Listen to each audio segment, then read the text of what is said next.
Yo, this is Tony Vlaco's Team TV, baby. The king of Survivor Cagayan Jungle. This is Survivor Talk with D&D. Let's give these guys from Season 29 a great show. I'll be listening to you guys from my Spy Shack. I hope everybody enjoys the show. Peace.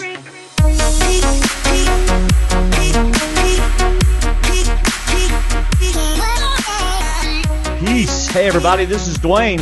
And David. And we're just two best friends talking about the show we love, Survivor. Tonight is our recap and discussion of Episode 3 of Survivor San Juan del Sur, Blood versus Water. And it was called, unfortunately, David got points again by John Rocker saying the title. Go ahead, David. Do the honors. Action versus Accusations. Yes. David got points in our Survivor challenge. Are we gonna keep tallying that, because I think Shane is getting tired of writing such a high number and then such a low number. Yeah, David's kicking my butt in this game. Yeah, and I'm also catching up in Andy's game. Thank you very much. I went from the bottom. I'm only 19 points off, 26 points from the top. Yeah, well. By the way, if I feel and look a little jittery tonight, my parents drove in from Texas today. They didn't hit the house or anything, did they? No. Thank goodness they didn't do that. I didn't know if the house might be shaking or something because you said jittery. No, but they're watching the A-Team, streaming it on the Apple TV, and I thought we were the A-Team. Yeah, well, I said, I don't know why you're watching the A-Team. David and I are on. And Dad's like, well, the football game was ridiculously one-sided, 24-0 or something at the Who's first winning? quarter. Indianapolis. Okay. Oh my gosh, it's like. Yeah, it's not a game anymore. Texans showed up. Anyway, so we're live on YouTube, Google Plus, and our website. So feel free to leave comments on YouTube. I will try to see them. David, do you have YouTube open on your other computer? Not if you want me to be open on this one. Oh, okay. No, All right. not at all. Well, the comment tracker that I use sometimes shows them, and sometimes it doesn't. So go ahead and post on there, and if we see your comment, we might say something about it. And tonight is us, and Sunday night is you. And I realize with us recording on Thursday that it gives you one less day to get your feedback in, but you can do what Will the Giant Ninja did last week and go ahead and just send it in before you hear us. That's fine. But if you haven't sent it in yet, send it in by Sunday night, 7 p.m. Eastern Time. And you can go to stwdd.com/feedback, and that's all the different ways. stwdd.com. There's a feedback menu up there. So what do you think, David? Should we tell them about our feedback show this Sunday and why we're excited about it? If you want them to come listen, sure. I would. Well, go ahead and tell them then. We've got a guest. A good one. And she's already been mentioned in this season. Yes. By Michigan John. Yes. Jatia Taylor. And no, I thought about it. I'm not going to put bags of rice in my room because I don't want them dumped all over the floor. No, but anyway, so tonight I called her on Google because since you and I do live Google Hangouts for our interviews and stuff, whenever we call a survivor, they're like, okay, yeah, what time are you going to call me on the phone for the interview? No. It's live video, put on some makeup, get a shirt on, I got an overlay made for you, because, mine says, whoa, that's really far. Mine says Dwayne Stroud, hers says Jatia Taylor, everything like that. We got all that stuff set up, and I was ready to get off and go talk to my mom and dad, and she's like, so what'd you think about this episode? And I was like, good. I was like, oh, this is going to be good. Yeah, she's ready to talk. Yeah, she is, and so it's going to be good. So Jatia Taylor will be on. She said she'd try to stay on through some feedback, and so that'll be fun. She'll be on. So if you have questions for Jatia, you can include them in your feedback, and we'll make sure that we do those first. You get moved to the front of the line if you have questions for Jatia. Since it's easier to find, that should entice you to send a good feedback. Yeah, it's easier for me to follow comments on Facebook. I started a post on our Facebook page, Survivor Talk with D&D, And it says YouTube comments here for episode 3 recap podcast. Oh, okay. So I will refresh the Facebook page and look for anybody's comments on there, and I'll share them here. So if you're listening live, or the few of you that are, if you want to make comments and we don't see them quick enough on YouTube, go to our Facebook page and post them there if you can do that, and then I'll find them there and we'll share them. Right, and it's actually our group, and I'm not trying to correct you, David, but we do have a page and a group, and the page we're not looking at. So it's the group, facebook.com/groups/Survivor Talk. Of course, if you're watching us live, you probably are a member of our group. Anyway. You'd never correct me. That's unlike you. Never. By the way, thank you for starting your shopping on Amazon using our links. It helps us greatly. And if you like the show and you want to buy us a cup of coffee or a milkshake or something, just a couple of dollars a month, go to survivortalkwithdnd.com/support or stwdd.com/support. Become a Patreon member, $1 or $2 a month, and buy us a coffee. I don't drink coffee, so I'll buy a shake. Mm-hmm. Mm-hmm. And we're gonna do the D&D Survivor Challenge podcast in our feedback episode. We don't do this anymore. We're not doing that tonight. That's right. We're getting time to do that, so you'll get those in our feedback show. Yeah, we learned last week that it takes a couple.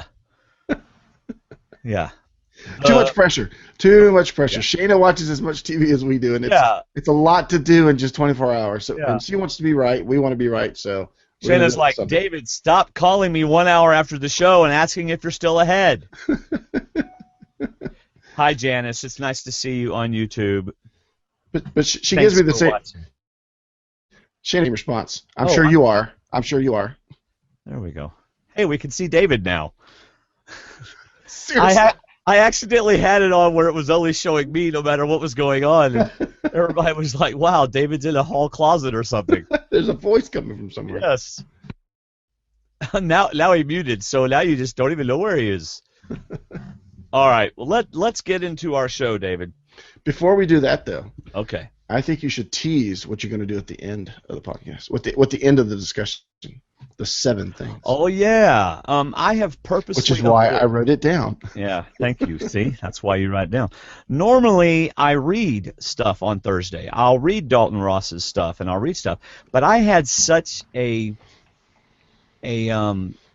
intense reaction to the episode that I needed time to process the episode. I'm really glad we didn't record last night. Yeah. I needed time to process the episode, so I didn't want to go read people's thoughts today. But right before the show, I already have my initial thoughts and my, we're not gonna bury the lead. We're gonna talk about what was going on with Rocker and everything right up front.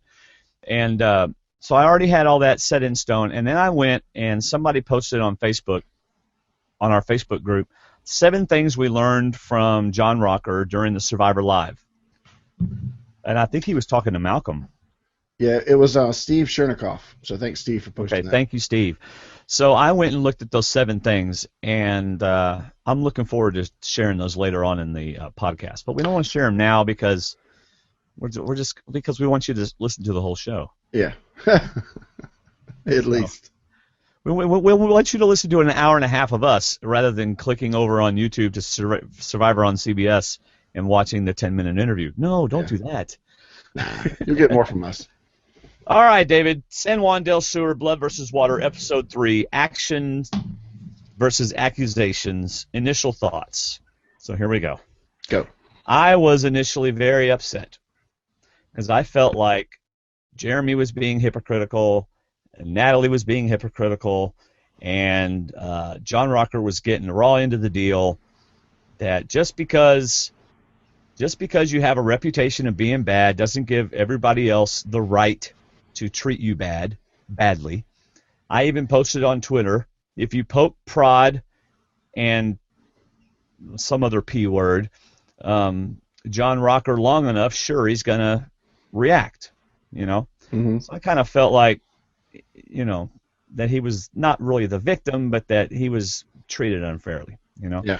I felt like Jeremy not giving Rocker any slack, in spite of Rocker trying to let him know at the risk of his own position in his tribe. See, so for me, Rocker really tried with Val. Okay, he really tried to help her in his own way. Yeah. And he tried to tell that to Jeremy. Jeremy had nothing of it. So as much as I loved Jeremy's mature approach to John Rocker last episode, I hated his approach to John Rocker this episode, and I still do. I still don't like the fact that he just dismissed him. Mm-hmm. You know. And it's like Jatia said to me tonight, though, yeah, but he was pretty ticked off that his wife was gone. I said, yeah, you're right. So yeah. I'm looking forward to hearing Jatia. I didn't like the way they kept poking at Rocker during the challenge.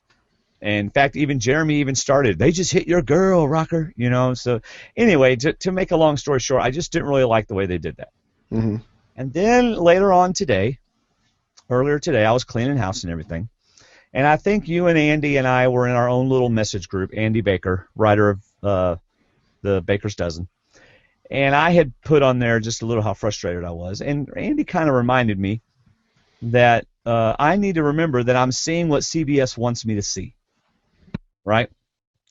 They purposefully try to edit the show to garner sympathy for Rocker. Right. That's kind of what I'm thinking now. But I have a feeling he was saying and doing things much worse than we saw. So I think now, and especially with some of the stuff Baylor says and some of the other reactions we got, I'm thinking Rocker said a lot worse stuff than CBS showed us. All right? And which still I don't think justifies treating somebody badly, because you know me, if you treat me badly, I'm going to turn my cheek. In all honesty, if you treat me badly, I'm going to treat you even more nicely. Right. That's generally the way I operate.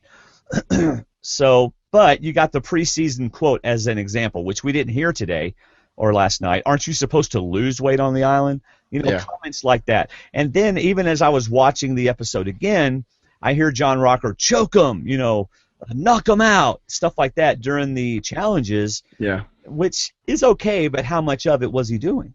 You know, right.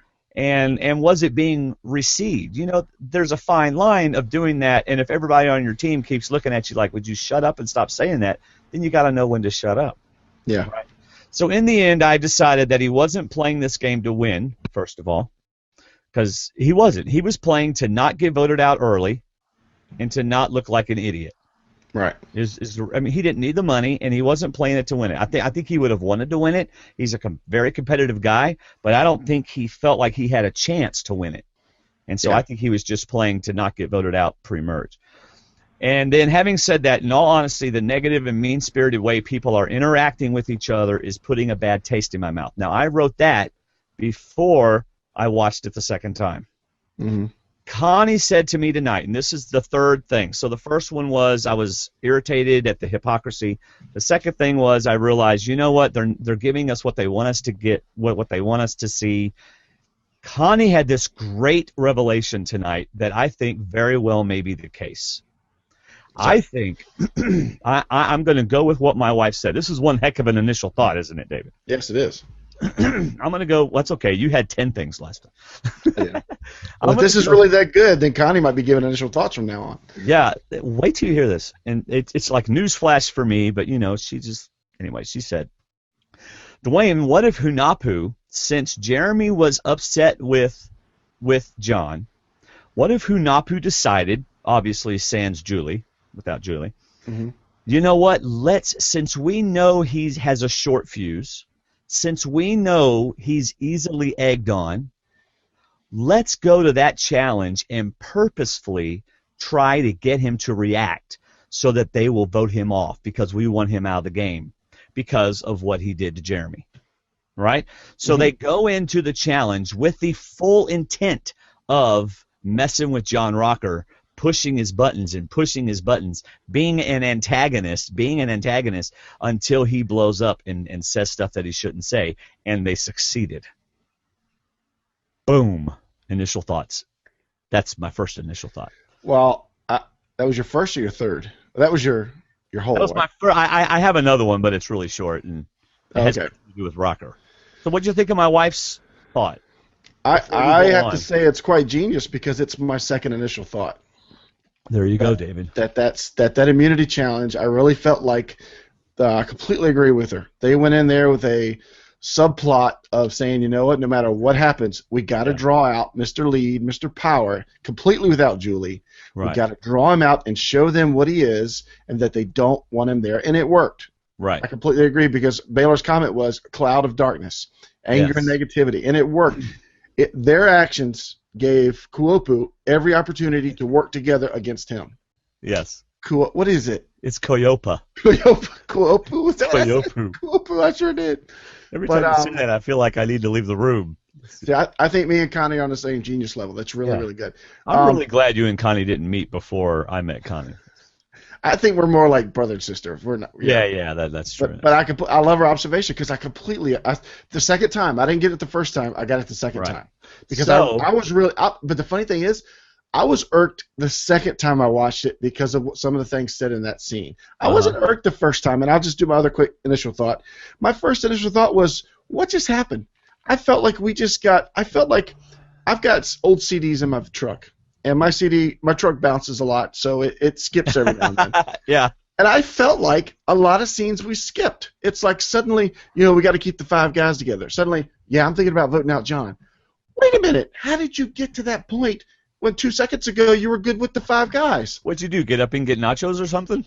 I don't know. I'm always good with five guys because the French fries are so good. But now you're talking about voting out John. I know. Five guys, burgers, and fries. Yeah, that was for Kathy. Slipping that in there.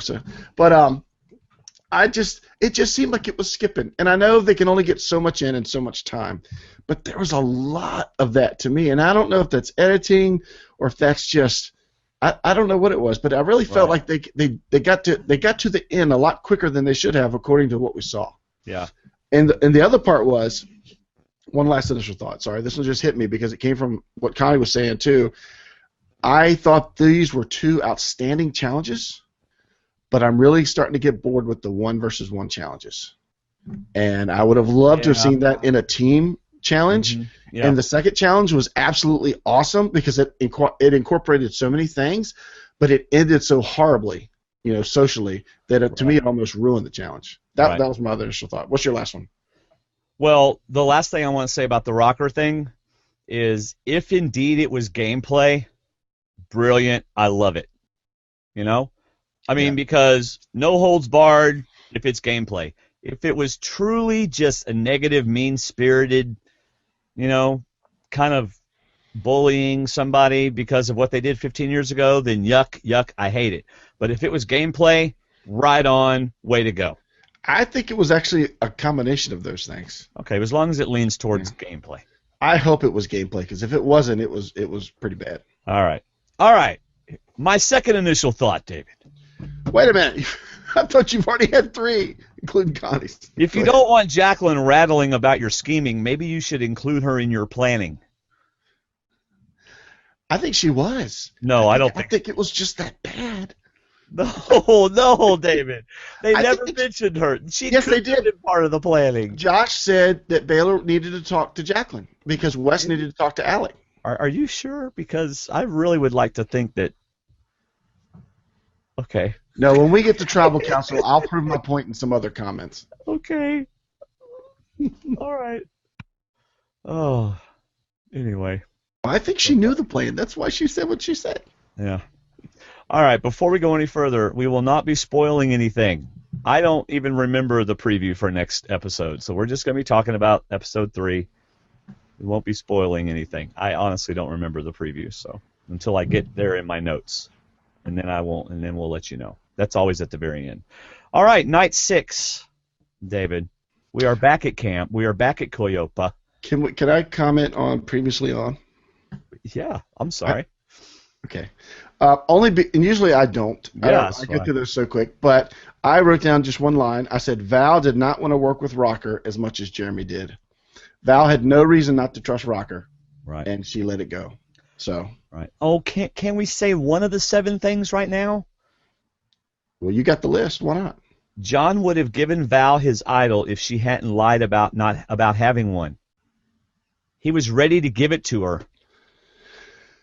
He says that now. I mean, I heard him say that to Dalton too. I would have given her the idol. Well, I mean, we also know that people comment now with very positive things, and I'm not saying he wouldn't have. In fact, Rocker probably would have. Well, he wasn't planning on using it for himself. But like he also said, I looked her right in the face and gave her one more chance. Do you have the idols? Yes, I have 2. She had the chances and she blew it. Right. Okay. So, are you done with Previously On, David? I think so, yes. All right. Yes. So night 6, we're back at Coyopa. Baylor is having an epiphany. Maybe she'll write a song about it. I'm no longer depending on Josh, but I'm going to fight for myself. That's Baylor's new song. I love that you came up with a song for that, because right on the spot. This was probably one of my strongest points of the entire episode. All right, let's hear it. Survivor-wise, that she woke up at last week's Tribal Council. Ding! I know, exactly. That's what she said. You know, she's gotten votes every time, and now I'm not going to trust anyone anymore, but I'm still going to be willing to play with anyone. Right. Which is a very good open-minded strategy. But at the Yes. same time, do not trust anyone, especially Josh. Right. Because Josh doesn't want you to win. Josh wants Josh to win. Yeah, and Josh, I mean, he hasn't done a very good job of garnering her trust. No. I mean, let's just be, I mean, he hasn't told her anything. Exactly. I mean, he doesn't tell anybody anything until after it happens. I know. I mean, the fact that she's blind. The first time, the fact that he voted for her was a blindside, and the second time, it's like, what do you mean there's votes going on me? That means Josh is not telling her what's going on. I really liked her edit tonight, or last night. You and I talk about this. I don't look for winners' edits. Well, no, I don't either. I just talk about it, and I hate listening to people. I understand that people do, and they look for that. That's fine. Well, I don't but hate it. no, I don't hate it, but I don't want to listen to it because I feel like that's a spoil. Yeah. I wasn't talking about a winner's edit. I just liked her edit. I wasn't either, but I loved her edit in this episode. I really thought from beginning to end her game went way up, and I got a comment later on about her edit and what I thought about this. So I liked how she recognized the situation she's in, and she's not going to keep trying to hold on. She's realized, okay, look, this is not going to work. Let's do something, right? Yeah. And even though her partner Jacqueline is the silent partner, who's just kind of okay, whatever. Not silent all the time, but go ahead. Well, she doesn't. All right. Anyway. So Josh isn't trusting Rocker too much either. Right. Which is why he voted for Baylor. But we already knew that. Yeah, and how about go ahead. Oh, nice little foreshadowing that Rocker says, my guy's a Lions player wouldn't like it if they knew I was working with Val. So got to keep that on the hush, guys, okay? Don't tell anybody. Yeah. And I love this foreshadowing of the end of the episode by Josh. Unless something crazy happens, are probably next on the chopping block. Exactly. I wrote down the same thing. Something crazy is about to happen. I wanted to hear the end of his comment to Rocker as to why he changed his vote. Because he just, he, like you said, once again, he does something off schedule, off plan, and then he admits to it, to somebody he's supposed to be working with. So there's 2 people right there after 2 tribal councils that he's come back to say, well, I made a decision and I changed something without telling anybody, obviously. Right. And I did that, but he doesn't really say I don't think we get to hear exactly why he tells John, but in a confessional, which I got points for, thank you very much. In a confessional, he says he did it to save Baylor. Yeah. And you know what I thought about at that point after Baylor gave that great comment about waking up? I said, oh, you just saved Baylor. I wonder if that means Baylor is going to be your demise. Yeah. I wonder if Baylor, after the merge, Baylor is going to spearhead Josh's blindside. Yeah, that'd be great. I just think that's coming. I even wrote that down later on to mention later, but I just think that's Baylor is surviving. She reminds me of Denise. She's been to tribal councils. She's actually had her name written down, and she's surviving. I see her going to the merge, getting on a weak team. I'm not a merge, a shuffle. I agree. I think they're going to have one because I think they're going to lose again. I see her getting on a weak team in the shuffle, continuing to go to tribal council, continuing to get votes, but somehow managing to stay alive. Yeah. She's not a physical threat. So she knows the way she talks, she's survivor savvy. That's right. Baylor, I don't know if you're listening to us or not, but I was just thinking I was going to tell everybody to go find you on YouTube and listen to your music. I genuinely like her music. See, now it's country now. It's country music, but it's good stuff. I haven't heard it yet.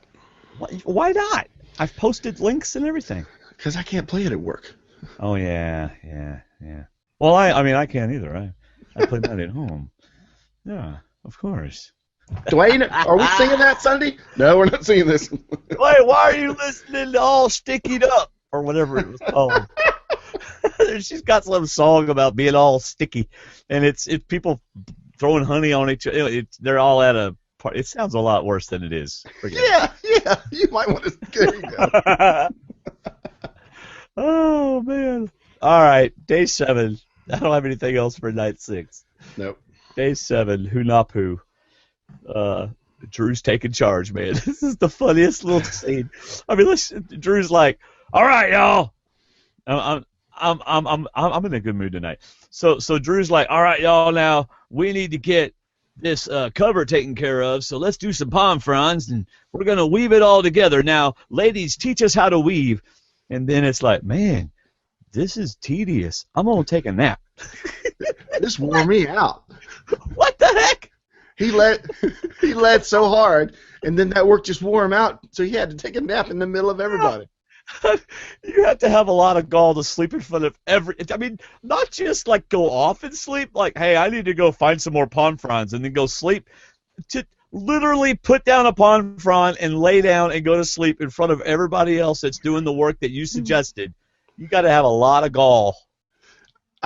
When Natalie was picking up her, which we saw, this was a scene that was put out on the web like 24 hours before, but we got to see her poke him in the nose with the palm frond. Yeah, I was so hoping Keith would pick one up and just go wham right on top of him as he laid on the shelter. If you were my son, I'd take a palm frond to your naked rear end. Whoop ya. I'll whip you. I don't know if I can say that on camera or not, but that's what I do. Keith, you did just say that on camera. Yes, you did. But that was just a hilarious. That was good. Hilarious. And of course, Natalie's right there to call him out on it. She's not going to hold back. And you know, it's, to me, throughout this episode, she plays with a "I've got nothing to lose now."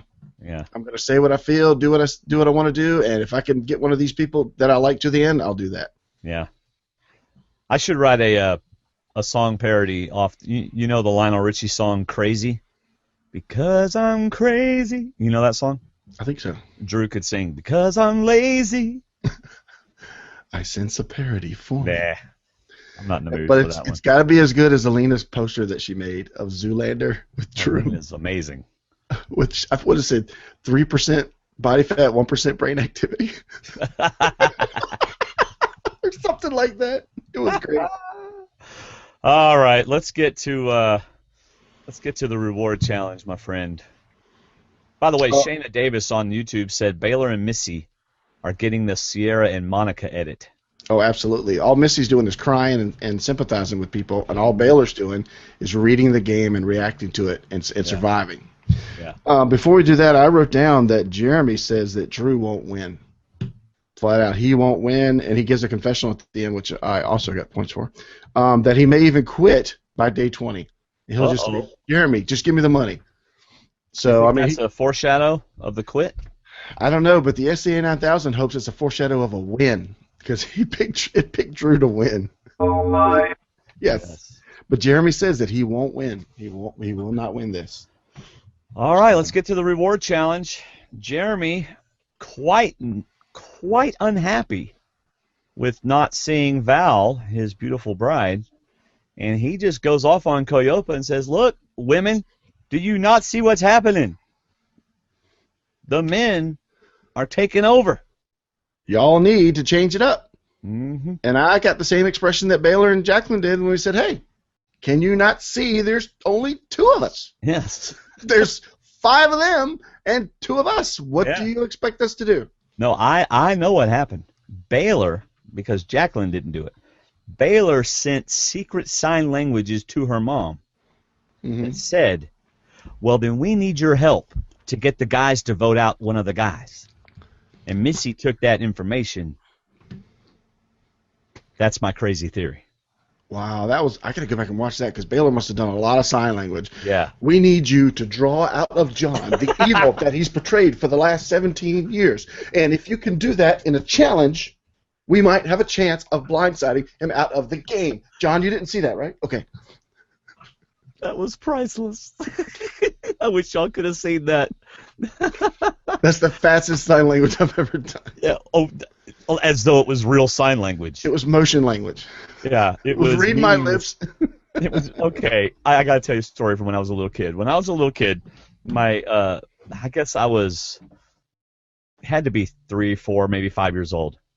But I was at my aunt and uncle's house, and these kids came over, and they were deaf, right? So every time I would speak to them, I would go, "Hello, how are you doing?" As though they could read my hands. Were you actually covering your mouth when you did that? "Hello, how are you doing?" And they'd be like, "Move your hands. We need to see your lips. We can't." "My name is Dwayne. What is yours?" And literally, I'm just, playing with my fingers in front of my face. All right. Oh, man. Anyway, so Rocker puts his game on. Now, Rocker really did put his game on the line to try to apologize to Jeremy, because he basically called himself out in front of his whole tribe, which I didn't even think he would do. I think I'm just going to add to your point. I do believe he put his game on the line, but I think he did it more for Julie than for his game. Like you said earlier, I think he's pretty set on he knows he can't win. Yeah. But he's only good. I don't think he'd really care if Jeremy got upset if Julie wasn't over there with him. Oh, right. She was already gone. So I agree with what you said, that he put his game on the line, but I also think he did it for Julie. Yeah. To give her a chance. Hoping that Jeremy would say, maybe I got to believe him at this point, or because I'm sure Jeremy made a case for wanting to work with him on Exile Island, and John was still hoping that was going to be there. But I agree, he put his game on the line to try and help Julie. I think to keep her in the game, give her a chance to get further. Yeah, it's time to stack some squares. I like this challenge. I would. Six. Yeah, I agree. I completely agree because it went by really fast. But I would have liked to have seen each castaway have to do this on a long tread. Go from one end to the other. I really think this would have been a neat tribe challenge. Yeah, it would have. But as it was, Wes almost underestimated the ability of his dad. Who were you picking when Wes said that? I picked his dad. I did too. And to be honest with you, his dad almost beat him. Yes, he did. It was right together. Yeah, it was good. And boy, I tell you what, Keith, I think Wes is seeing a side of Keith he's never seen before. Yeah. Which is really interesting. Something about this game, and I guess Andy could probably speak to it, even though his was a shorter game. He played, what's the name of that he played in? Durham Warrior Survivor Challenge. Yeah, but apparently Survivor, really draws out. It has enough stress in it that it draws out even emotions that you don't normally show or share, because Keith is, crying all the time. Well, we know pretty well that every scene lasts twice as long as we see. Even Rocker admitted today in his interviews that last week when we saw him say, "I lost to a girl," he went on to say how proud he was of Julie and how well she did, and he was really impressed and stuff. So I would imagine that there was some more dialogue even before this challenge. What's it going to be like if you lose to your son? What's it going to be like if you lose to your dad?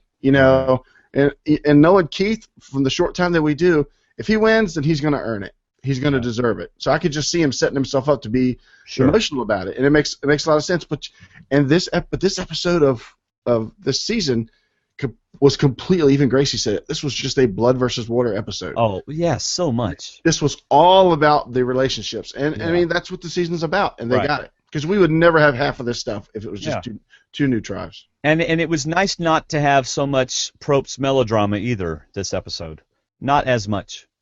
Yeah, that'll come back next week. As we had last week. And to be fair to Keith, he did have Probst poking him with the cattle prod. Come stand over here, Keith.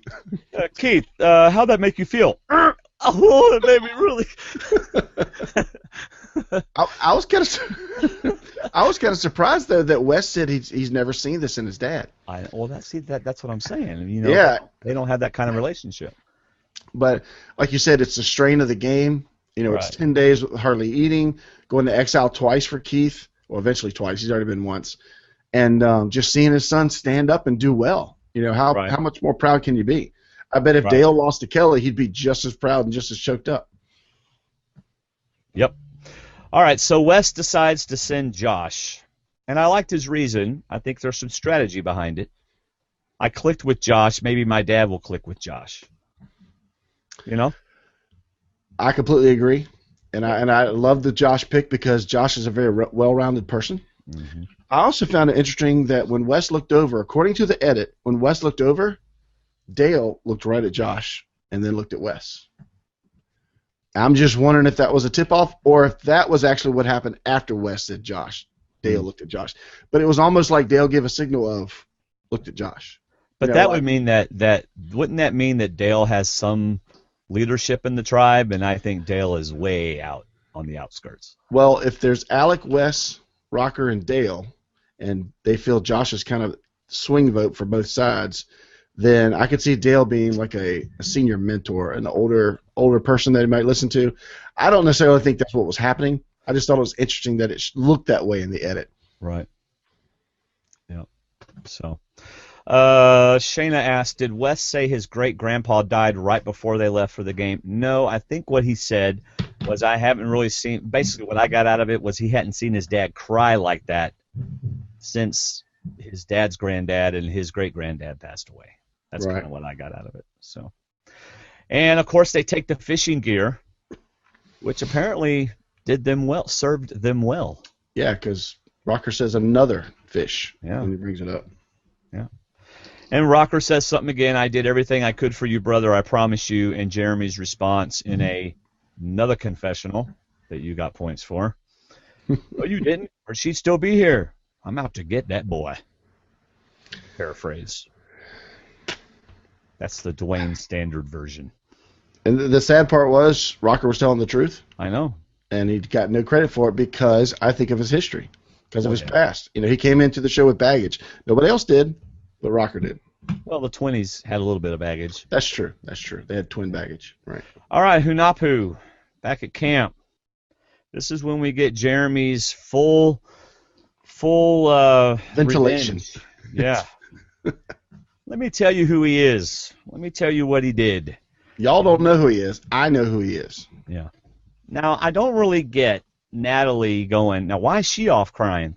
You know, have some empathy. Her boyfriend is getting berated right now at tribal council, or back at your camp. And, you know, that's personal. Sure, he's not home, but he's being raked over the coals. She has every right to go off and cry. Right. My thoughts. To me, that's a reactionary response from Natalie, and it's not thinking about, like you said, there's no empathy there. She's just reacting to what she sees and saying what she thinks. Right. Without thinking about any repercussions. Same thing with Monica. Monica came back upset when Brad got called out like that. Mm-hmm. You know, it's going to happen. It's a natural reaction. Exactly. Anyway, so I wrote so much bitterness and anger on this tribe, and Missy seems a little uncomfortable with it. Mm-hmm. I thought Reed had an uncomfortable look as well. Almost like when Jeremy started talking about Rocker, Reed's like, I know about Rocker. Like he almost put his head down like, I know who he is, but I'm not going to say anything. I thought that was smart that when somebody wants to go off, let them go off. Especially if it's somebody that you could afford to lose. Not saying they're going to send Jeremy home, but if it's only one person, let them go. And if Natalie wants to tag along, let them go. Those two are the ones now without their loved ones. Right. They're probably going to be the most bitter, which is exactly what CBS wants. Right. And let them go. Let them have their time and be thankful that Josh is still there. So the look on Reed's face just kind of led me to believe that he knew of Rocker, but he was going to let Jeremy say all that he wanted to say, and that was smart. Right. And another thing we have to consider is when you're playing a game like Survivor, you will do it's like Sandra used to say, I don't care who as long as it's not me. Right? So you want, if a situation arises like this where, hey, I can get attention on two other people, you know, John and Julie. That's two people that are now before me. So everyone's going to get involved because, you know, we want the attention on John and or Julie. Exactly. Not just me. Stand behind them. Don't get in front of them. So, anyway, so there you go, Hunapu back at camp. You got anything else about that? No, I mean, it wasn't my favorite scene. It was kind of like a mob mentality where everybody was just agreeing and nodding. But at the same time, I thought it was, like we said, it was smart. Don't interrupt. Just let them vent. Let them get it out. See where it goes from there. You might learn something you don't know. He might slip up and say he found the idol too. Yeah. But But I was a little perturbed that he said, I was giving Julie the benefit of the doubt, because she's not Rocker. I'm like, of course you should give her the benefit of the doubt. She's not Rocker. Right. And I would guess she wasn't with him 20 years ago when he made those comments. Right. So I don't know. I like Jeremy goes, he made racist and homosexual comments. I'm like, really? He made homosexual comments? Like, what were those exactly? Yeah. Hi there, big boy. Slip of the tongue there. Yeah. Anyway. All right, Exile Island, day 7. And this is funny. It's like, hey, Keith's like, now I know my way around Exile Island, Josh. Yeah. You just follow me, but you stay on your side of the fire there, boy. Stay on your side of the fire there. No homosexual comments. Those are your rocks. These are my rocks. My rocks. We will not be cross-rocking. Like cross-dressing. Well, no cross-rocking. That sounds like a parody, too. You know what was funny? He goes, I don't know any Joshes in Louisiana. I was like, dude, they're there. You just don't know them. They don't come around your farm, but they're there. But at the same, I know that was. Sorry, I love that. I just I thought love it was that funny. scene. It was a great scene, but at the same time, I think it shone a very good light on Keith. Oh, sure. For getting on, and it showed a great light on Josh. Oh, yeah. This is what we're going to see at the merge. This is what got to happen. And Keith is so likable with his accent and his comments. Everything about him is funny and likable. If he could stay in the game and stay mentally in the game, he could do well. He could not be a target. Because you don't want to be the weakest member. I don't think he's the weakest necessarily in his tribe, but once the merge comes, he may not be the biggest target, and he could get through in the game. And Josh is very adaptable. He proved he went to a new person he hadn't spent any time with, got along swimmingly right from the start. Right. And I thought that was a good clip for Josh, as well as Keith. Did you catch the edit where Keith was like, well, let's share whatever it is. Whoever gets it, let's share it. And Josh was looking at him like, well, I don't know about that. Until, of course, his was blank. And then all of a sudden, they're best friends. That's a great idea, Keith. I know Josh's face was like, I don't think so. Let's look at the clues first. Oh, you got one. Look, mine's toilet paper. Mine's blank. Yeah. What do you got there? Oh, it's nice. Which begs the question, why have we not seen Jeremy looking for the idol? He's been looking for it. He's got one heck of a good clue. I think I was right with talking to you and Andy one day when I said we don't need to see it until he needs it. Yeah, well, or until right before the merge. I would bet he's already found it. I would have to think he's already found it. So we'll be like on day 12, and they'll act like he found it on day 11, when he probably found it on day 4. I mean, he'll probably just pull it out and reveal it sometime and say, "Look, I've had this." He's going to either have to show it to somebody, because they hardly ever send somebody to tribal council without letting us know they have an idol. Right. That we've never. I don't remember being that blindsided before. Right. All right, let's go to Coyopa. I did like Keith's last comment when he said that when they I love their open conversation, because this is one thing I'm missing this season is Andy talks about it too, the one true. Finding that one person that you feel like you can share everything with.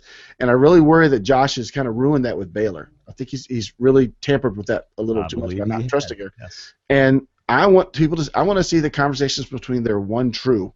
And I love the open talk of Josh and Keith flat out saying, Josh is saying, well, then Rocker's probably found it. Right. Which is smart, because if Rocker hasn't, then Josh will, and he'll have it, but he's got it pointing at Rocker. And Keith is like, well, you know what? Jeremy's been here, and he had a clue, so Jeremy's probably got it at my camp. Right. So, and I love that open dialogue between two people that are not on the same tribes. Mm-hmm. Will probably make the merge. And Keith's last comment was, Jeremy is the only one standing in my way, because I need to go back and find that idol, and Jeremy's going to have it. So I wonder if there's conversation going on between Keith and others about, Jeremy's probably got an idol. Right. I've been there twice. I've only seen one clue, but there ain't no idol around the well. Right. Now, did you see the latest clue? Was it anything? Wasn't it another whole 2 more clues as to where it was? It added 2. I think it even told like the direction. I don't remember. I didn't really get a good look at it. I didn't pause it to check, but it was 2 more. It's kind of like we know where they are, and we think we know who's got them, so we don't need to keep looking at clues. Yeah. Do you get the feeling maybe Josh is overplaying just maybe a hair? It might come to bite him in the butt later on? Yeah, okay. I do. All right. So do I. So we get a rare night 7. Coyopa. Rocker brings another catfish. Yep. But that's not the real reason they showed us night 7. We want to see Baylor talking to Wes and Alec. I was trying Wesson. to I was trying to come up with a name for the two of them because they're basically like the same people. You know, when you're talking to one, you're talking to the other, and it's like they're just two votes together. They're gonna do whatever the other one does, and to me this was a very revealing scene, and I thought it was a very positive scene for Baylor. Yeah, I do too. In the sense that she's telling you guys that you know you're gonna have to make decisions. You're gonna have to do a big change, and Alec is like, I just find it hard to believe that you don't think we're counting or we're paying attention or that we're thinking about this. Baylor's like, I know you're not thinking about this. I've lived with you guys for 10 days. I know what you're not thinking about, and I know what you are thinking about, and it's got nothing to do with Survivor and winning the game. I'm like, tell them that's a really good sign from Baylor. I love that she's like, I know you're not thinking about the game. That's why I'm talking to you right now. Yeah. So he goes, we'll think about it. We'll think about making the big change. And then apparently she goes 5 feet away. Yeah, really. I hated having to lie to her, but we're not voting John out anytime soon. Yeah. She's crazy. Yeah, good thing she's over there 5 feet away and can't hear us. And she don't think we think about things. Yeah, although, that could have just been the edit. It could have. There was a lot that could have been edits here. Yeah. One thing that I got out of this was pre-immunity challenge, we get a Baylor comment about John's negativity and his attitude. So that kind of lends credence to what I was saying, that CBS was not showing us all the stuff John was doing there. But he was apparently already doing stuff, because she mentioned John's negativity and attitude, and as one of the reasons to get rid of John. She was already talking about getting rid of John. Yeah, I wrote down anger and negativity, and that leads to your theory about her signaling to Missy to put a plan in. Yeah. You're onto it something here, buddy. Yeah, right. Ladies and gentlemen, it's time for the immunity challenge. That's right. It's a new challenge. Hey, check it out. Big Brother could learn something. I like it, but there's a lot of extra. The only thing I didn't like about it was it's this big, huge circle thing, right? Or squared off, whatever. But they don't use all of it, Yeah. So that was kind of disappointing. I wish they would have figured out a way to make them have to use all of it. You know what would have been neat? If they had put in 2 shooting balls and made a Y out of it, whereas you start here, and 1 ball's here, and 1 ball's here. So you could get this ball and shoot, and if it goes this way, you can take off after that ball. Just to cover more distance. I like what you're saying, that they didn't. Right. It was like one path, and then you just got to chase the ball from wherever it went. Or have a ball in all 4 corners. Yeah. And one of them, or in 3 corners, since it was first to 3. Yeah. And the first one has to go to that one. The second one has to go, or something like that. And I really like this too, and I liked how you didn't have to crawl under every post to get where you're going. If you're tall, you step over it. That's right. So that was smarter than to pair up with tall people. Rocker long legs. Yep. You just walk right on over those things, but don't slip, because that'll hurt. Rocker more than Jacqueline, yes. Yeah. John and Natalie versus Josh and Baylor. We get to hear Rocker go, "Run him over." And now, Dale. You made a good comment about worse things being said. That could be true. I just think there were a lot of things said on Rocker's part. I don't know how bad they were, but I think if it's a continuous commentary, that's going to rake on your nerves pretty bad. Right. And Dale, you want to talk about somebody smack talking the whole game? Dale, man, golly. He kind of looked a little disappointed that he didn't get to play. Yeah. And he kind of nodded that he was sitting out, like, against my judgment, but I'll sit out. Yeah. The old guy sitting out. Yeah. So John scores. The next we have Wes and Alec, Missy and Julie. Alec takes out Julie, and I went and rewatched it, man. I mean, he honed in on her and knocked her a good one. Where's the comments about Alec? That was a slam. That was like almost a wrestling slam. Yeah. And you could see him eyeing her the whole way. Yeah. Put her into the sticks, and she's like barely getting up crawling. Right. Why didn't Natalie go, "Bad sportsmanship, bad sportsmanship"? Exactly. That's why I was a little perturbed after the second time watching this too, because I saw that too. I even rewound it the first time with Gracie. I said, "What? No, I think she just got in his way." I said, "No. Look at Alec. He goes sideways. He's looking for Julie, and he puts her into the sticks." Yeah. That's rough. Yeah. Yep, Jeremy goes, he just smashed your girl, John. Anyway, Wes makes it. Yeah. Then we got Drew and Reed versus John and Jacqueline, and then John goes for Reed. Puts a little shoulder into Yeah. Reed, pushes him aside. Yep. And that's when Natalie yells, bad sportsmanship right here. Really? For that? Yeah. I'm sorry. A guy hitting a girl I thought was more bad sportsmanship than Big John running into not small Reed. Maybe that's why Alec wanted to leave at the end so quickly. Yeah. Before y'all remember that I took out Julie. No replays. No replays. Yeah. Before Probst brings that up. So, and that could have even been brought up. Like you said, with all this editing, Yeah, Julie could have said, "You're getting mad at John, but what about Alec? He almost pushed me through the fence." Yeah.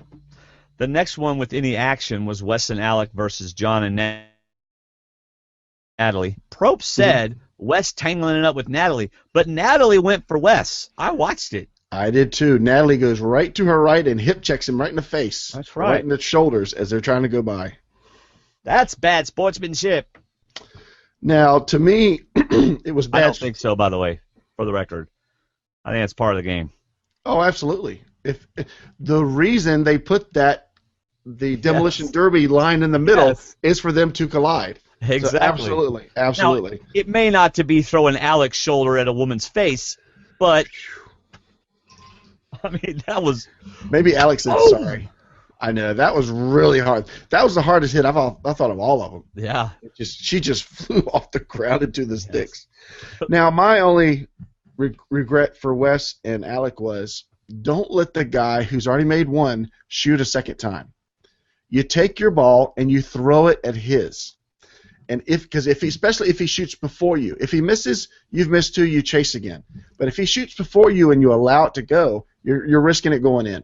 Right. So if you throw your ball at his, you are hoping that you hit it, knock his further, yours drops, and comes back down in a near manner.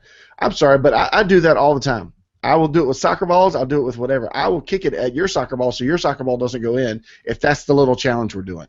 I'm not giving you free shots. If you need one goal, I'm not giving you a chance to make that goal. I was going to say, last time I watched soccer, there's usually only one ball in play. So I don't know what. Very good observation. Like you're the coach and you like throw a ball in. That's not the ball. This is the ball over here. Now, if we're doing a drill and it's me against one of the players, I'm not going to let that ball go in. I will stop it anywhere I can. That's awesome.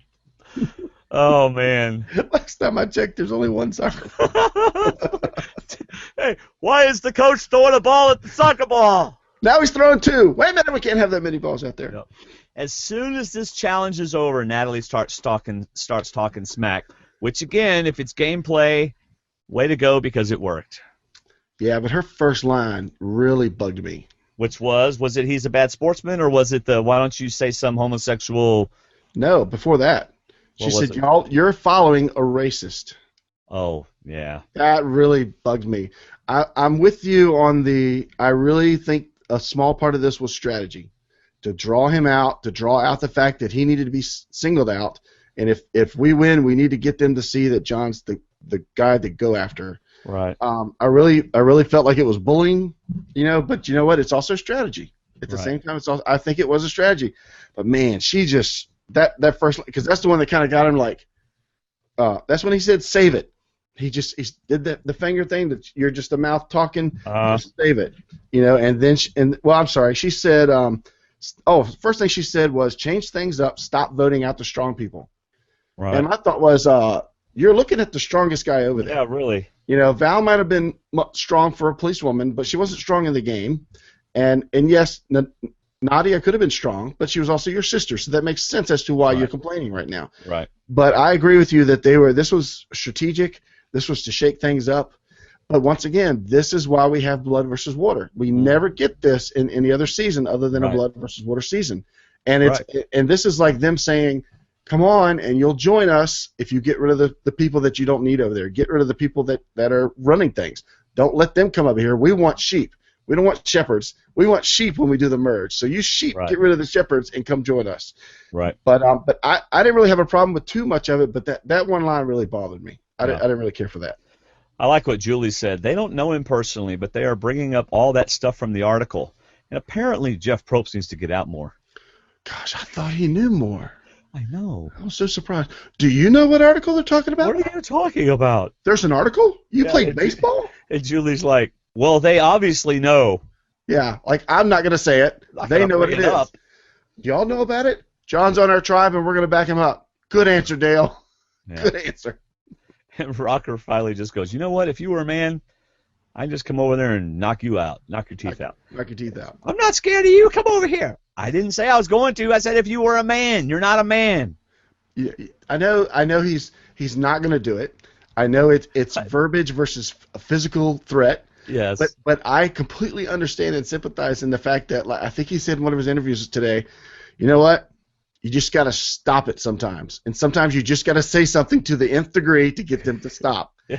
And it didn't necessarily work, but, you know, No. instead of egging one and one and one, John just went all the way up to 10. Yeah. Said, if you were a guy, I'd knock your teeth out right now. And they all act shocked. Yes. Really? That's like putting a brown recluse on your arm and then getting mad at it for biting you. Exactly. I mean, come on. You push, you poke your prod, eventually it's going to bite you. That's right. Believe me, the more I mess with my wife, the more mad she gets. The nails come out. There's only so far you can go. You know? And John's like, you know, I'm not going to verbally fight with you. Let's just take all this down and we'll fight right here. Let's just do it physically. Oh, well, wait. First of all, Alec goes, hey, how about we just go back to camp? which could have been the end of it, right? But Rocker goes, well, let's just take all this down. We'll beat each other up. Like, John, that was your cue. You could have just shut up right then. I know. I love that Probst wants to continue. It seems like he wants to continue. Alex is like, I don't know why we're still talking. Yeah. Let's just go. We got to go back and make a decision. We're going to vote out a girl, and we'll be fine. I don't know why we're still here. Yeah. But you know, the edit I thought was good for Rocker in the sense that you never saw him get mad. He was frustrated, and he was like, he's probably thinking the same thing as Alec. Can we just leave? Probst, can I just walk away? Are the producers going to let me walk away from this scene? Or do I have to stand here and take this? Because I think he took even more than what we saw in the edit. You know, there's probably a whole lot more. Well, yeah, but I also think he gets a kick out of just being able to say stuff to people. You know, so he may not get mad, or if he does, he doesn't like act like it. He'll just say something back at you that's like really mean. Like, you thought you're supposed to lose weight on the island. You know? Yeah, you get 5 shots and he gets 1 big shot. Yeah, and he gets a big one, and then so. I wonder if that agitated them more, that he wasn't coming back. And exactly, because don't you hate it when you're arguing with somebody and they're all calm? Because they're just jabbing. Whoa! Yeah. Jabbing. Whoa! That's what it looked like. Oh, well, he got the womb later on. He did. Anyway. So Still, it was a really good challenge. I really liked the challenge, though. So let me play for you a very good clip that explains where Josh's mind is. Because, Rocker says that he and Josh were really close. Of course, Baylor thought that too. Yep. So here we go.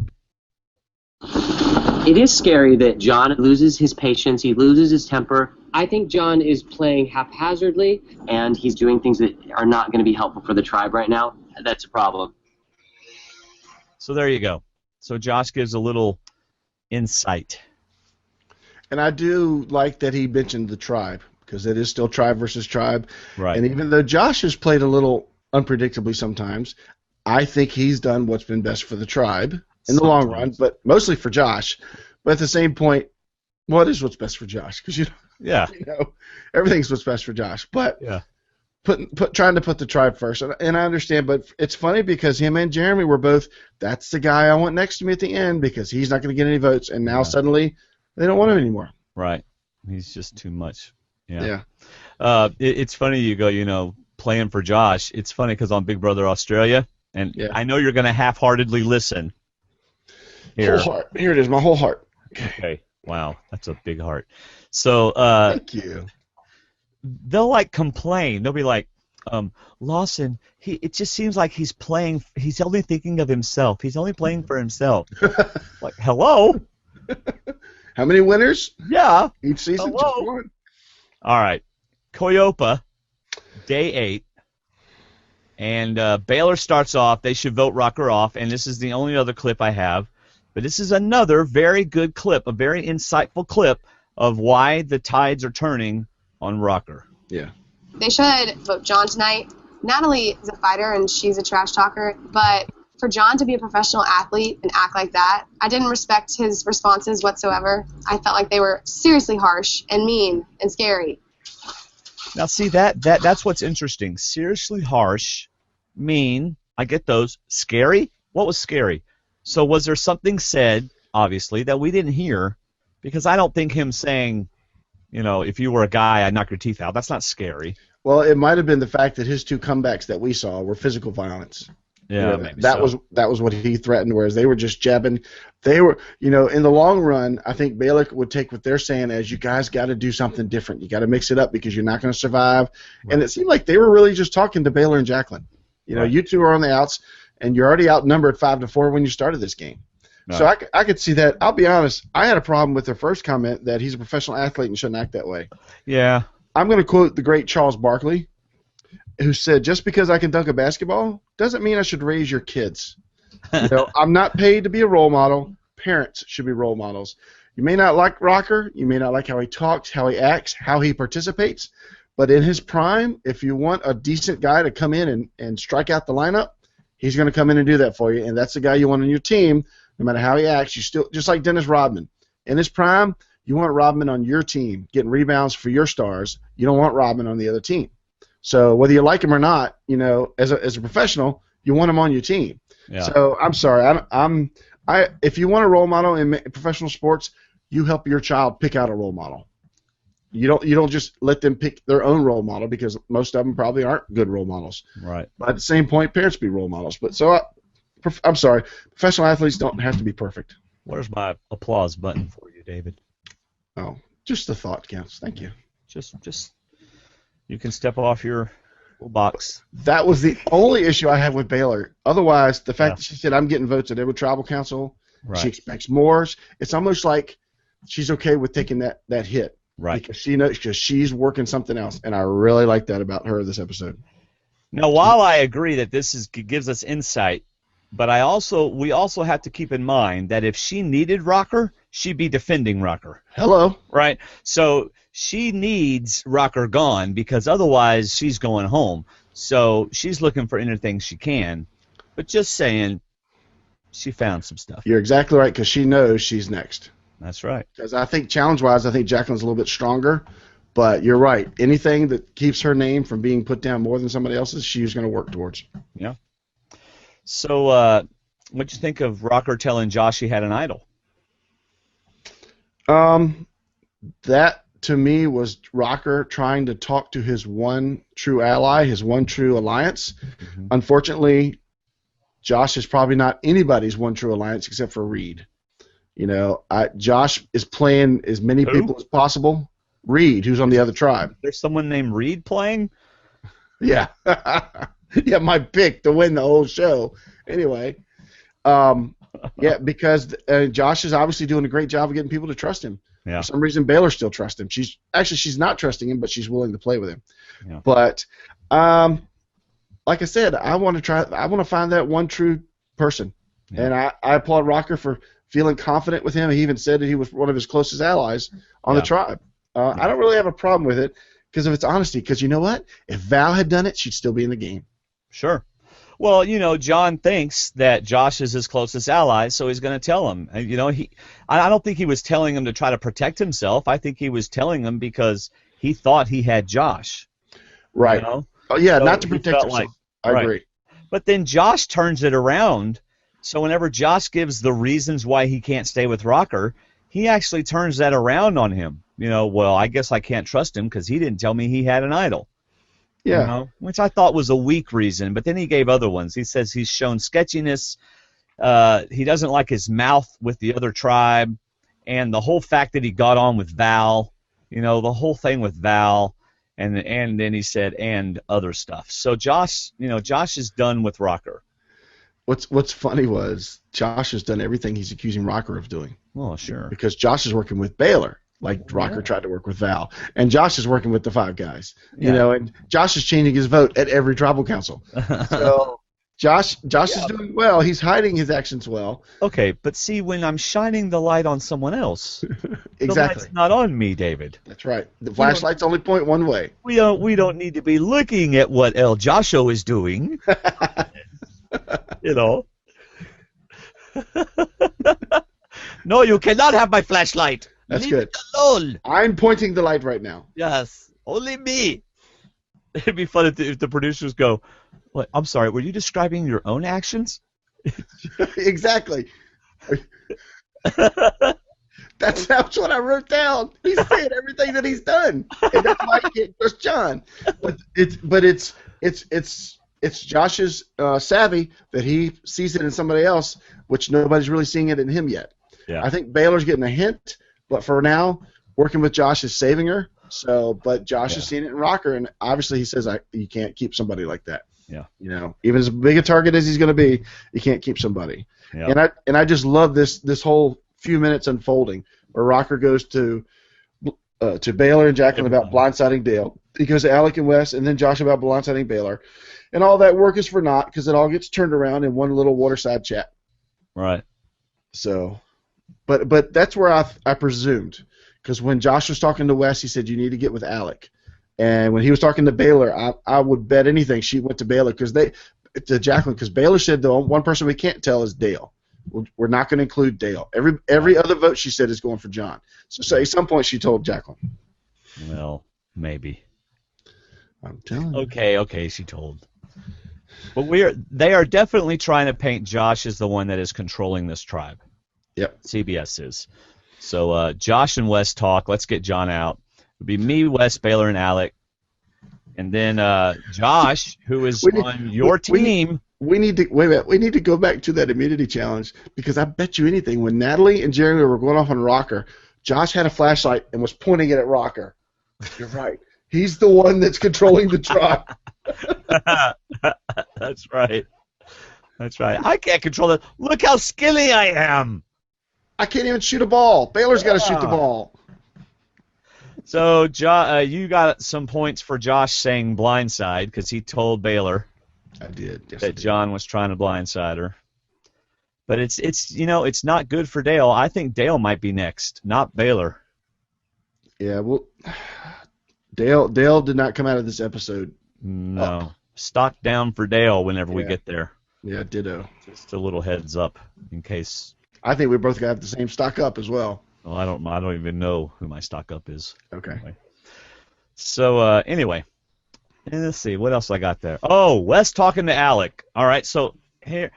No, I'm not going to talk about what they were talking about because all I could think of was learn how to wear your freaking buff. Y'all look like weirdos wearing your buffs like that. Dwayne, they're too busy thinking about the game. They just take the buff, which is like, look, there's my Koyopa buff. Yes. Right? Go to Buff USA. You can go to our link on our website, and you can get them. There's my Koyopa, and there's my Hunapu. They're taking them. Here, I'll just show you. Yes, show us how to do it. Yes. This is what they are doing. I would have laughed if that Black Hawk flag came down with it. I accidentally took off my Solana one also. Sorry. All right, here they go. Here you go, Kathy. This is your moment to put on the Facebook page. Oh, crab. This is what they do, man. Wait. This is Wes. Survivor dish towel. This is what they do. Dude, this is not how you wear a Survivor buff. And you wonder why Baylor's looking at you, knowing that you're not thinking about the game. And they both have their buffs on like this. You know? I mean, at least Dale, puts his up into a headband, Anyway. Learn how to wear a buff, guys. Someone in production, that's production's fault. I'm just going to call them out. Hello, are you there? I agree. No, I agree. All right. You'll see in a minute what I'm looking at. But I liked what to me this was telling, and this is why I put these two guys together, because Alec doesn't want to vote out John, but Wes said we're voting for John. I'm not going to explain it to you. I'm not going to tell you necessarily why right now, but Well- we are voting for John. Well, We are maybe it was one. like, maybe I can't. Okay, I'm not quite sure why. You'll have to ask Josh. Yeah, No, okay, go ahead. I interrupted you. but no, that's he said it. We're voting for John. You and I are voting for John. Alec is like, John Rocker, the strongest Yeah. guy in the tribe, the most Yeah. athletic guy in the tribe. I mean, Wes and Alec are athletic. They proved that. They're very fit, obviously, and strong. But Alec is right. I mean, the guy that pushed us up the wall in the first challenge that we should have won. Yeah. That's the guy in the 5-guy alliance. That's the guy Yeah. we're going to get rid of. And Yeah. Wes is like, yep, that's what I was told to do, and that's what you're going to do. That's So, right. okay. Anyway, I thought that was funny. That Go was to a our great- website. On the left side, there's a yellow buff. Click buff logo. Click on it. You can buy some buffs. Anyway, so John, hey, you know what? Good for John. He's bringing the idol. I mean, come on. Did you listen to that interview with Dalton? I didn't listen to anything today. All right, there's Kathy posted it and I posted it. It's Dalton's podcast right after the episode. Rocker comes on about the 35th minute, Uh-huh. and he asked him about taking the idol to tribal council. Rocker wasn't going to take it at all, but Yeah, on two separate occasions, two different confessionals, the producer prodded him about the idol. Why would you not take it? Aren't you going to take it? Would you use it? What would lead you to use it? What would make you feel safe? He just kept talking about the idol, and Rocker goes, you know what? Maybe I should just take the idol. Maybe I'll just take it anyway. So that's interesting. You ought to listen to the interview. It's like 15 minutes long. It's right at the end of Dalton's thing. But it's interesting. He gets a lot of good stuff, just like the 7 facts that you got to read. He's a good interviewer. I mean, he's a good interview, I guess. But Well, let's go ahead and do those 7. he wasn't even going to take them. Go ahead. Let's go ahead and do those. Oh, crud. I got my. Oh, here they are. So, number 1 was John would have given Val his idol if she hadn't lied about having one. Mm-hmm. Number 2, he felt Koyopa was outmatched athletically by Hunapu. Yeah. Number 3, John considered Josh his closest ally and the strongest member of his tribe. Mm-hmm. Number 4, he thinks he would have been, which, you know what, John had a good point. Really, you're going to call me homophobic, which I hate that term, Yes. as though people are scared of them. That's Right. I hate that term. But anyway, his closest ally was Josh. So anyway. See, to me, that leads more to what you're saying about them calling it out as a strategy, or what me and Connie were saying about that being a strategy. Well, everybody calls him that. I mean, Yeah. anyway, I don't want to get I into mean, the fact that they used that on him in that challenge. But go ahead. Yeah. Number 4, he thinks he would have been in trouble regardless of what happened during or after Immunity Challenge, which may go to the fact that he'd already been annoying and doing stuff like that. Yeah. All right. Number 5, when he saw the first vote was for him, he knew he was probably going home. Mm-hmm. Number 6, he is now friends with Jeremy, Val, Natalie, and Nadia, and says the Twinnies are a piece of work and little instigators, but they're fun to hang out with. He goes into more detail about that with Dalton on that short little interview. You ought to listen to that. It's really good. Last thing, the hardest survival aspect of the game was being constantly hungry and not knowing when he would eat again. He lost 19 pounds in 10 days. He talks about his goal was to get to the merge, and he said he would, for every other hour each day, he would sit out there on the beach and count castaways, count days to the merge, thinking, I'm never going to make it. He's so hungry. He lost 19 pounds, he said, in 10 days. He's like, I'm never going to make it to the merge, you know, physically. So yeah, he talks about that really well in that interview. Yeah. All right, let's get to tribal council. Okay. Shayna wrote keep. I'm sorry. Oh. One more thing. Is that tribal council or before? What did Shayna say? Oh, she told me to keep the buff on. No, I'm not keeping it. I like my hair. Right before we go, Josh talks about Baylor or Rocker. One of those two is going to go, and whichever one stays is the one that's going to get him farther. Okay. And I just want to think this is foreshadowing to the one he keeps is the one that's going to take him out of the game. Okay, say that again. I think this is, reverse. It's bad for Josh. I don't think Rocker would have taken him out. I think him keeping Baylor is going to come back to bite him. after the merge. Well, yeah. I think Baylor's going to be the one that stems Josh's blindside. I agree. I don't think Josh is going to win the game like I thought the other day. Yeah. Not after watching this episode. Right. So. Okay, I'm ready for Tribal Council. So is Boba Fett. I had to put Bubba. Boba Fett. It's my Bubba Fett. He could wear a buff. That'd be fun if I had a little mini buff. Put a little dress on him. He'd be good. All right. So let's see. Tribal Council. This is where we get Jacqueline. You know, I thought we were in trouble, but then I saw all the people, you know, they're all changing their votes to, I mean, basically, she almost gave it all up. She said, well, before she said that, she gave a good preface to the fact that she's worried that if she doesn't do something, she's going to be a target at the merge. You know, and I thought, no. If you get to the merge, they're going to throw you a party because you did something right. If you don't go to the merge, then you'll be labeled as somebody that didn't make any big moves and left the game early. Yeah. So I think she just got it reversed, but she's so sweet when she talks. But anyway, if you make merge, they're going to throw you a party because you and Baylor did something super special. She is one of those ones who, whenever we get to see her on the finale, I'll be like, oh, I'll take off the makeup. She's, you know, she has that natural, that just natural look. So you're like me. You and I we're not anti-makeup, but we like natural. We're just, we like natural beauty, and I just think I prefer that with Terry. She knows that. She doesn't wear hardly any makeup. I told Connor the other day, I said, why don't you just stop wearing makeup? And she just laughed at me. What are you trying to say? She doesn't wear that much. But yeah, neither does Terry. And neither do my daughters, bless their heart. But right after that, she goes into, but I'm seeing shifting going on. The guys are waking up. And all of a sudden, Rocker goes, what guys? Yeah. But how about how Wes and Josh handled that, though? Wes and Josh handled that very well. They did, very well. Yeah. So I was impressed with both of them because, like Josh said, something must be going on that I don't know about. Yeah, he did a pretty good job acting like he didn't know what was going on. Yeah. And Wes did too. Give Wes credit that, you know, we don't know what Outlaw said, but Wes said, you know, my alliance has got a plan. And we're sticking to it. Your new alliance has a plan, and it's going to stick to it. Yeah. So you think Baylor broadcasted her vote loudly enough? We got to get rid of that dark cloud. The only thing she could have said more was the tall former baseball player who's a dark cloud over the tribe. Yes. But I loved her other comment. Guys need to stop going with the flow of the game and start playing the game. Don't go with the flow, or you're going to be flown right out of here. Yeah.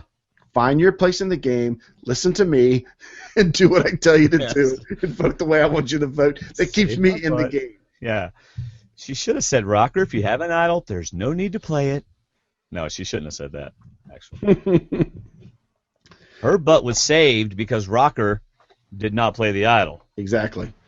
And then... It's ironic if she comes back and wins this whole thing. I'm telling you, Denise... Oh, I still haven't changed. You know, I didn't even make picks in Fun Office Pools this week. I'm not sure if I did either. Yeah. And I don't think there's a default pick either. And then Jacqueline comes back and says, I wrote mostly what Jacqueline and Baylor said. I just wrote that Wes and Josh fend off her comments. That's all I wrote. But then Jacqueline says she wants the guys to grow up here and stop picking on her and Baylor.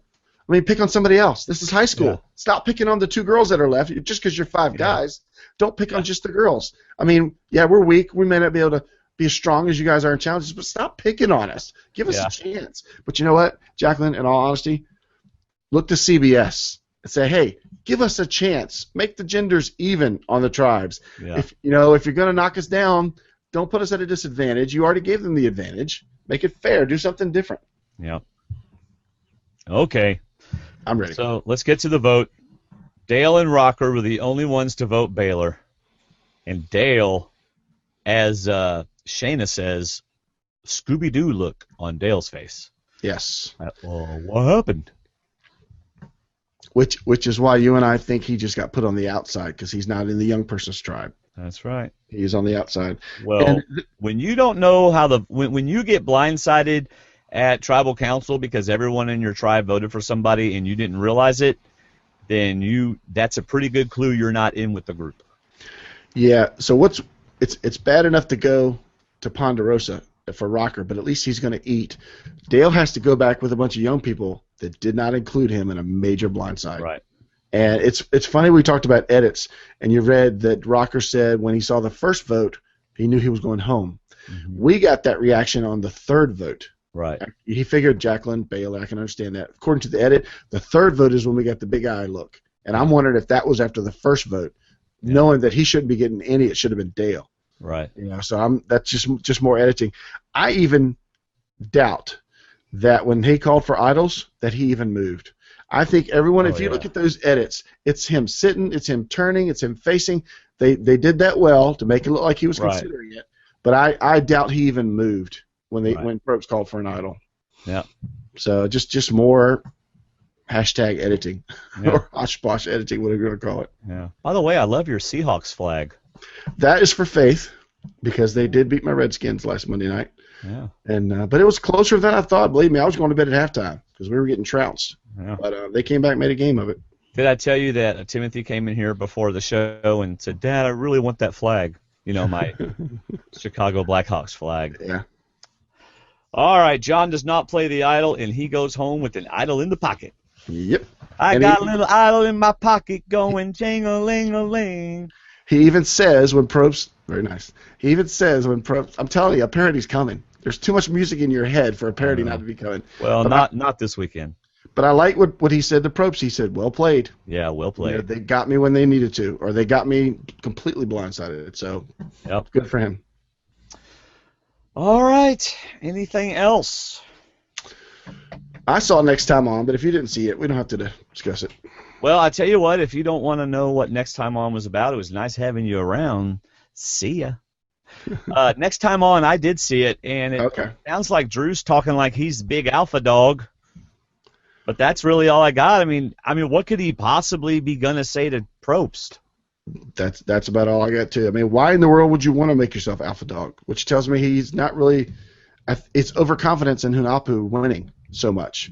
Yeah. He feels no fear, no threat, and like you said at Tribal Council, I mean at the Exile Arena, it's like all of a sudden we see Probst happy that somebody's going to talk to him about something. I wonder if they lost their flint again. Well, I wanted to guess. I wanted to make a guess. You know, I'm trying to think what he could possibly. I know. I mean, what? I can't imagine it's the Flint again. I can't imagine it's the Flint. What did he say? He said no one else wanted to say anything. Yeah. Right? Or something like that. Well, he can't be offering a deal for the reward or anything because if nobody else wanted to say anything, you can't do it by yourself. So. It's obviously something they've been talking about at camp that they wish they had or they wish something, but no one wants to say anything. And so he decides, I'm the leader.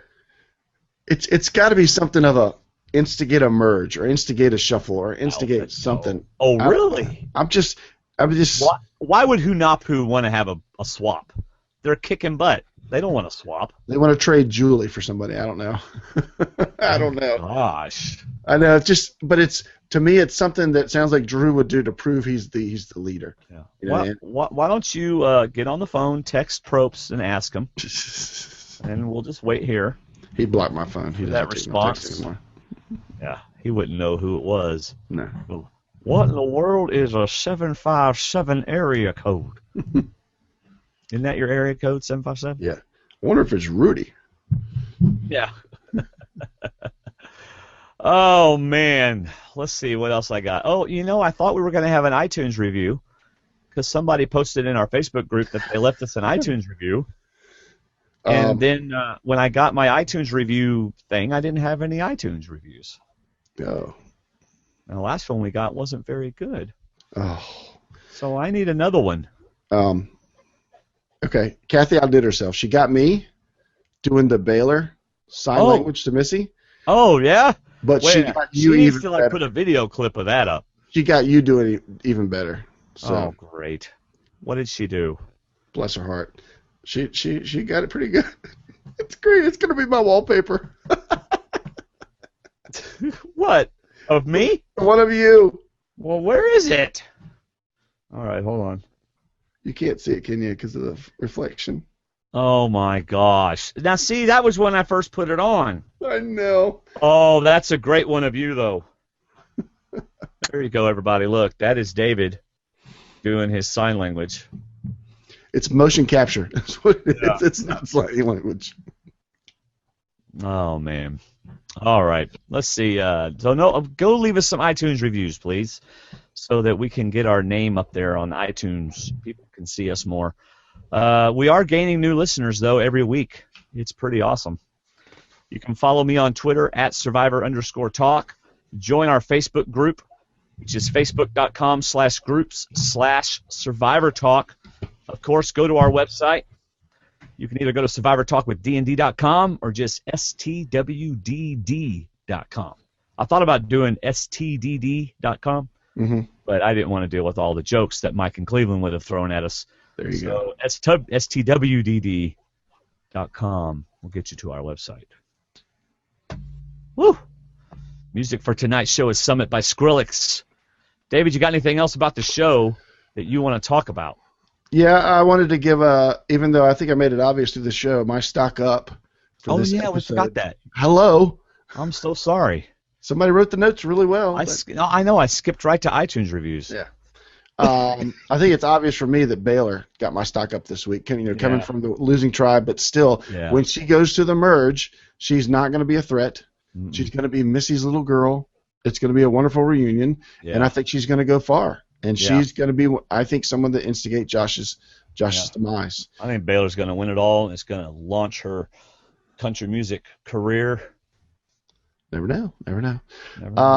I thought I was going to say Josh is a stock down because I thought, even though he's still playing well, I thought he lost a little foothold with his constant inconsistency, which doesn't seem they should go together. But anyway, however, I think if Coyopa, is that how you pronounce it? Coyopa. If they lose again this week, if there's no shuffle and they lose, I think Dale's going to go because he's just not in the young person clique, and I don't see them wanting to get rid of one of each other. So I put Dale as my stock down. All right. Didn't I say Josh was my stock down? You said Dale. Oh yeah, well then that's what I meant. This is my Drew. My Drew look. Oh, no, he doesn't wear. That's Alec. Drew wears Alec. his around his wrist, yeah. No. Or it could be Wes. Wes, yeah, it's my Wes. Yeah. Who gets your stock up this week? Definitely Baylor. Yeah. Okay. That was all I wanted to add, except for your incredible look. So if you're listening, go to our Facebook page, join our Facebook /groups/Survivor Talk with D&D, and you can see the wonderful pics that Kathy Drantham is posting for us of Dwayne. I hope she gets that. Watch this. Watch this.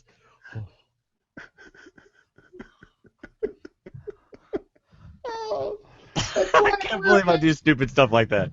I can. Here we go. No, it's all right. Anyway, just let that fall. There you go. There you go. This is the look. Whenever I go bald like you, this is what I'll do. That's right. Go to our Facebook page. You can see these pictures. I'm sure they'll be there soon. Hey, yeah, we're trying to get up to 500 members of our Facebook group before our 200th episode, and this is episode 182. 182? Mm-hmm. Oh, or 183, one of them. All right, hey, get your feedback in. SurvivorTalkWithDND.com/feedback. All right, deadline is Sunday at 7 p.m. Eastern Time. We will be live, my friends, at 10 p.m. Thank you for everybody who watched. We had a lot of viewers tonight. Always good to have you. Don't forget your questions for Jatia in our feedback show. Ask questions for Jatia.